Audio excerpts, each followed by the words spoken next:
Il avait tout réussi. La maison, la voiture, la montre au poignet, le bureau en hauteur avec la ville en contrebas, les applaudissements le jour de sa retraite, la plaque gravée avec son nom, et pourtant, à 100 ans, seul dans une cuisine silencieuse, en écoutant l'eau bouillir doucement, il réalisa quelque chose que 60 années de travail ne lui avaient jamais appris. Qu'il y a deux types de pauvreté dans une vie, celle du manque d'argent et celle du manque de présence. Son père avait connu la première. Henri avait passé sa vie entière à fuir cette pauvreté-là, et il l'avait vaincue. Mais sans s'en apercevoir, il avait glissé dans la seconde, silencieusement, légitimement, avec les meilleures intentions du monde. Ce que tu vas entendre aujourd'hui, c'est l'histoire vraie d'un homme qui a vécu 100 ans et qui a compris, trop tard, que certaines choses se retirent facilement d'une vie et que d'autres ne se retirent jamais. Ni le sucre, ni les poisons invisibles, ni les mauvaises habitudes, mais les années où l'on n'était pas là, elles restent pour toujours. Alors avant de continuer, j'ai une question pour toi. Si tu regardais ta vie aujourd'hui avec les yeux de ton moi à 90 ans, qu'est-ce que tu regretterais de ne pas avoir fait moins et qu'est-ce que tu regretterais de ne pas avoir fait plus? Laisse ta réponse en commentaire et reste jusqu'à la fin, parce que la dernière phrase de cette histoire va te rester longtemps. Il y a des odeurs que l'on ne peut pas oublier. L'odeur du bois brûlé, par exemple. Cette odeur âcre, froide, qui s'accroche aux vêtements et pénètre les poumons comme une vérité qu'on n'a pas demandée. Henri avait 12 ans quand il l'a respirée pour la première fois dans toute sa brutalité, non pas un feu joyeux, mais les restes calcinés du rêve de son père. L'atelier. Ces machines que son père caressait le soir après le travail, comme d'autres caressent les pages d'un livre aimé. La guerre avait tout pris, pas en une nuit spectaculaire, en silence, par épuisement, par dette, par la honte muette d'un homme qui ne sait plus quoi faire de ses mains. Henri regardait son père, assis dans la poussière froide, entouré de machines immobiles, et il ressentait quelque chose qu'il ne savait pas encore nommer. Ce n'était pas de la tristesse, c'était de la résolution. Une chose dure, compacte, qui se formait quelque part dans la poitrine d'un adolescent et qui resterait là, silencieuse mais constante, pendant les 60 années suivantes. Il se fit une promesse ce jour-là. Pas à voix haute, les vraies promesses ne se font jamais à voix haute. Elles se font dans le noir, les yeux ouverts, quand le reste du monde dort. Je travaillerai plus que tous les autres. Je ne vivrai jamais ce que j'ai vu sur le visage de mon père. L'Europe d'après-guerre était une femme épuisée qui apprenait à remarcher. les pénuries, le rationnement, les regards calculateurs dans les files d'attente. La stabilité économique était devenue une obsession collective, presque une religion, et Henri était un croyant fervent. Il rencontra Claire en 1950. Elle avait un rire qui sonnait comme quelque chose de rare, pas fréquent, mais quand il arrivait, il remplissait complètement l'espace. Elle sentait légèrement la lavande et portait des robes claires qui semblaient appartenir à un monde moins gris que celui dans lequel ils vivaient tous les deux. Le mariage eut lieu en 1952. Les vers qui trinquèrent ce soir-là résonnèrent longtemps dans la mémoire d'Henri. Le bruit cristallin de la promesse. Il lui dit qu'il lui offrirait une maison, une sécurité, un avenir sans peur. Il prononça ces mots avec toute la sincérité dont il était capable, et il était sincère. C'est important de le comprendre. Il ne mentait pas. Il croyait profondément que donner la stabilité matérielle, c'était donner l'amour lui-même, que les deux choses étaient identiques, interchangeables. Les années 50 construisaient activement cette croyance autour de lui. Les pavillons de banlieue poussaient comme des champignons après la pluie. Les réfrigérateurs, les machines à laver, les cuisinières modernes, chaque objet était un symbole de victoire, une preuve tangible qu'on avait gagné sa place dans le nouveau monde. Henri accepta son premier poste avec des horaires que son employeur appela temporaires. Ce mot, temporaire, il l'entendit réellement. Il le crut. Les horaires ne prirent jamais fin. La pointeuse, ce bruit métallique, sec, définitif, comme une petite guillotine qui découpe le temps en tranches identiques. Henri entendait ce claquement le matin et le soir, et entre les deux, il y avait sa vie professionnelle, dense et structurée, qui s'organisait avec une précision d'horlogerie. L'horloge de l'usine. Son tic-tac amplifié par les murs en béton, par le silence industrieux de dizaines d'hommes qui, comme lui, avaient décidé que le travail était la forme la plus noble d'amour qu'ils puissent offrir à leur famille. Dans ces années-là, entre 1950 et 1970, les hommes comme Henri travaillaient plus de 2000 heures par an. C'était une norme, une fierté même.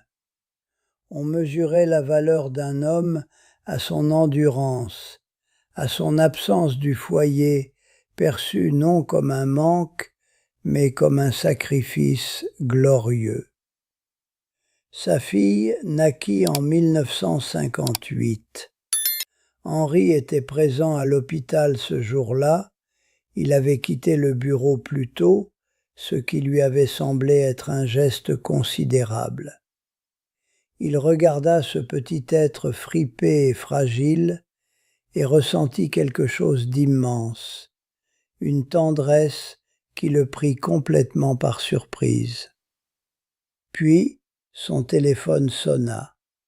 Puis, il y eut une réunion le lendemain matin qu'il ne pouvait pas manquer.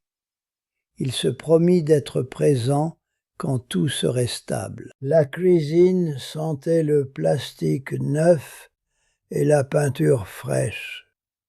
C'était 1963 et le pavillon était enfin là, réel, tangible, avec ses murs solides et ses fenêtres qui laissaient entrer une lumière propre.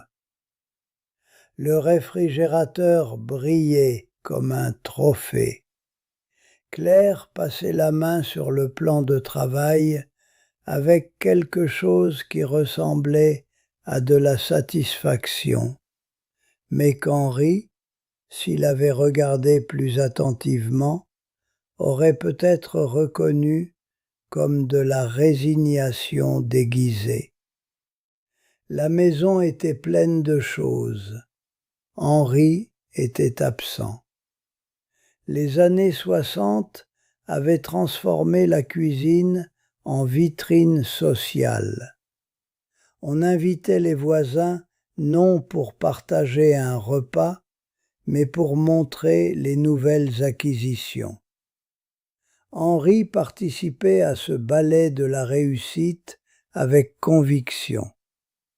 Il apportait les objets, il manquait les conversations. Il y avait un gâteau d'anniversaire, des bougies, combien, il ne s'en souviendrait jamais avec certitude, peut-être 7, peut-être 8. Il rentra tard ce soir-là, une réunion cruciale ayant duré plus longtemps que prévu. Les bougies avaient fondu dans leur propre cire. Le gâteau avait séché légèrement sur les bords. Et le silence à son retour avait une texture particulière, dense, chargée de quelque chose que personne ne nommait encore. Ce furent les années 70 qui apportèrent ce mot dans leur maison. Rendement. La compétitivité économique montait et avec elle, la culture du sacrifice permanent. On ne travaillait plus seulement pour survivre ou même pour prospérer. On travaillait pour ne pas être dépassé, pour rester pertinent dans un monde qui accélérait. Claire commença à dire « On ne te voit plus », pas comme une accusation, comme un constat météorologique. Il pleut, il fait froid, on ne te voit plus. Henri entendait ces mots. Il les enregistrait quelque part. Il se disait qu'il y répondrait plus tard, quand les choses se calmeraient, quand il aurait atteint le prochain palier, stabilisé la prochaine situation. Le fauteuil en cuir était froid quand on s'y asseyait le matin.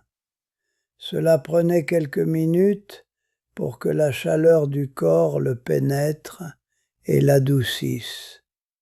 Henri aimait ce détail. Il lui semblait que c'était une métaphore de quelque chose, bien qu'il n'aurait pas su dire de quoi exactement. De son bureau en hauteur, la ville ressemblait à une maquette. Le son y arrivait étouffé, filtré, comme si le monde réel était quelque chose d'un peu lointain. Il avait atteint le sommet que son adolescent intérieur avait visé. Le respect de ses collègues, un salaire qui aurait rendu son père muet d'incrédulité, une montre au poignet, car c'était ainsi qu'on mesurait la réussite dans les années 80, à la voiture garée devant l'immeuble et à la montre au poignet. Sa fille partait étudier, il l'avait accompagnée à la gare, leurs adieux avaient été corrects, affectueux même, d'une certaine façon. Mais les conversations, depuis quelques années, avaient pris un tour formel qu'aucun d'eux n'avait tout à fait choisi. On se demandait des nouvelles, on répondait que tout allait bien. La forme était parfaite, le fond avait imperceptiblement changé de nature. Les applaudissements durèrent longtemps. La plaque gravée pesait dans ses mains, lourde, solide, avec son nom en relief et les dates de son service, comme une pierre tombale horizontale qu'on lui remettait à l'avance. Les discours furent élogieux, les bulles du champagne montaient dans les coupes avec leur joyeuse indifférence. Henri souriait. Il recevait les compliments avec la grâce d'un homme qui sait que c'est là le moment attendu. Il prononça quelques mots. Il remercia les bonnes personnes dans le bon ordre. Puis, il rentra chez lui. Et il découvrit le silence. Non pas le silence agréable d'une maison reposée, mais le silence d'un espace qui avait été organisé autour d'une absence et qui ne savait plus quoi faire maintenant que la présence était là, permanente, sans structure. Claire tomba malade quelques années plus tard. Henri découvrit alors ce que signifiait le temps sans cadre professionnel, ce temps mou, sans bord, qui s'écoule différemment et révèle des choses qu'on avait évitées sans le savoir. Il apprit à faire certaines tâches du quotidien qu'elle avait accomplies pendant des décennies dans l'ombre de son absence. Il apprit le bruit de l'horloge murale la nuit, trop fort, beaucoup trop fort dans le couloir sombre, et la façon dont les maisons semblent rétrécir quand les enfants sont partis et que les années ont vidé les chambres une à une. Claire mourut. Sa fille vint.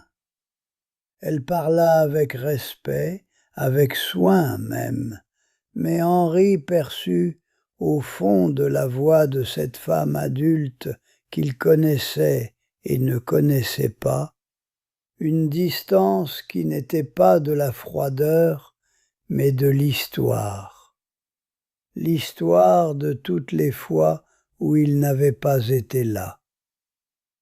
À 99 ans, une première hospitalisation sérieuse.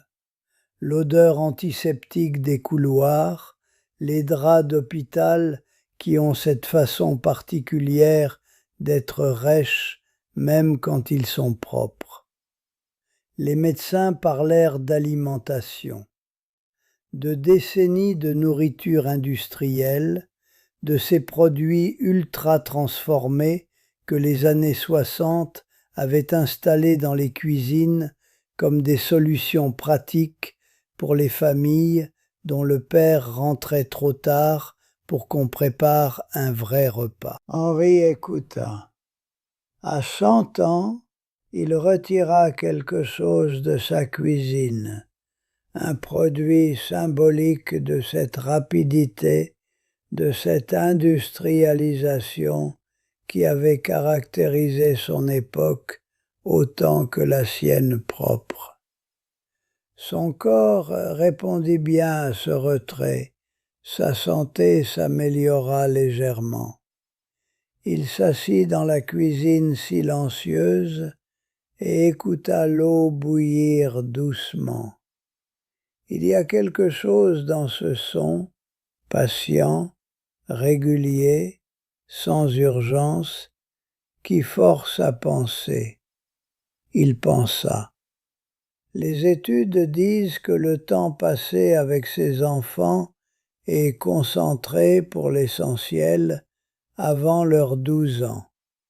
Après, ils commencent à construire leur monde propre, à se tourner vers leur père, à développer les amitiés et les intérêts qui les définiront.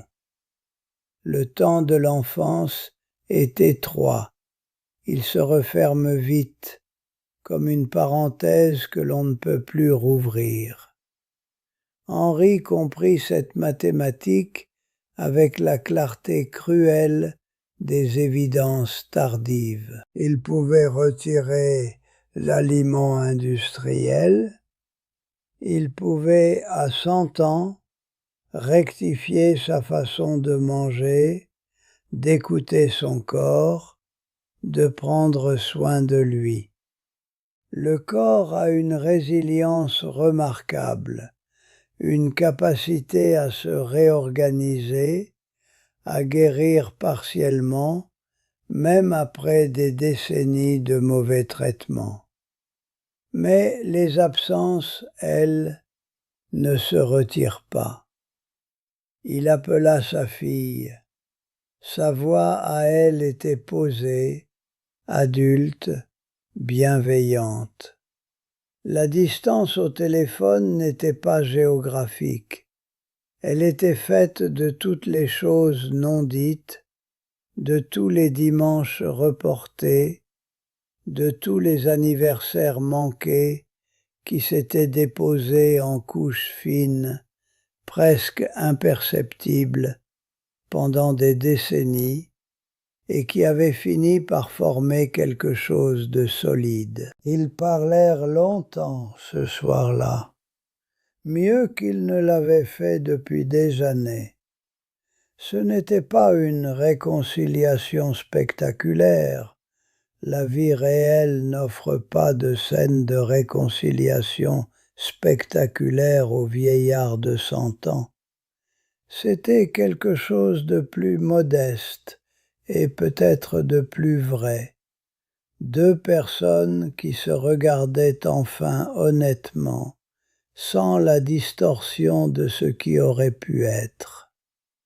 Henri enregistra un message après avoir raccroché, pour les générations suivantes, pour ses petits-enfants qu'il voyait trop peu, pour les hommes jeunes qui ressemblaient à ce qu'il avait été.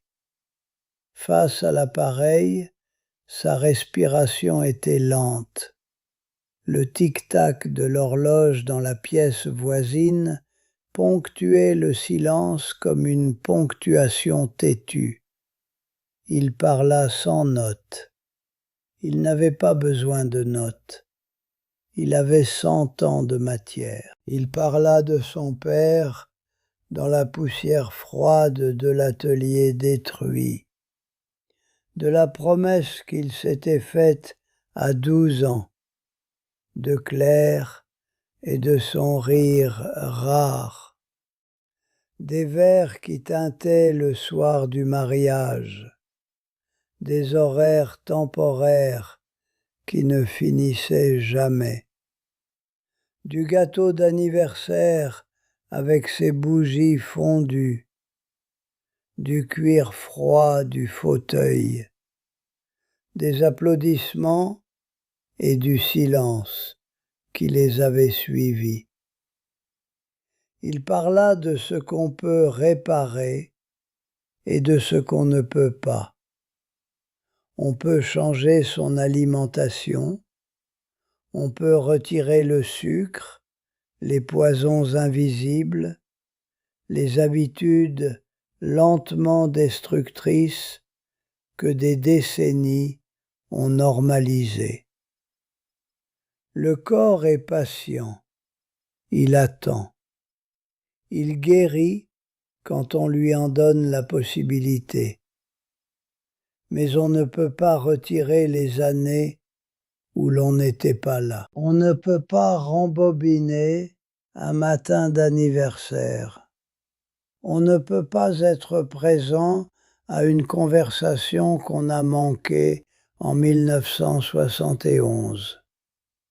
On ne peut pas redonner à une enfant les dimanches que son père lui a reportés jusqu'à ce qu'elle grandisse et n'en ait plus besoin. Il y a une asymétrie cruelle dans le temps humain. Il faut des années pour comprendre ce qui comptait vraiment, et cette compréhension arrive toujours trop tard pour corriger ce qu'elle éclaire. Henri se tut. Le tic-tac de l'horloge continuait. Puis il s'arrêta.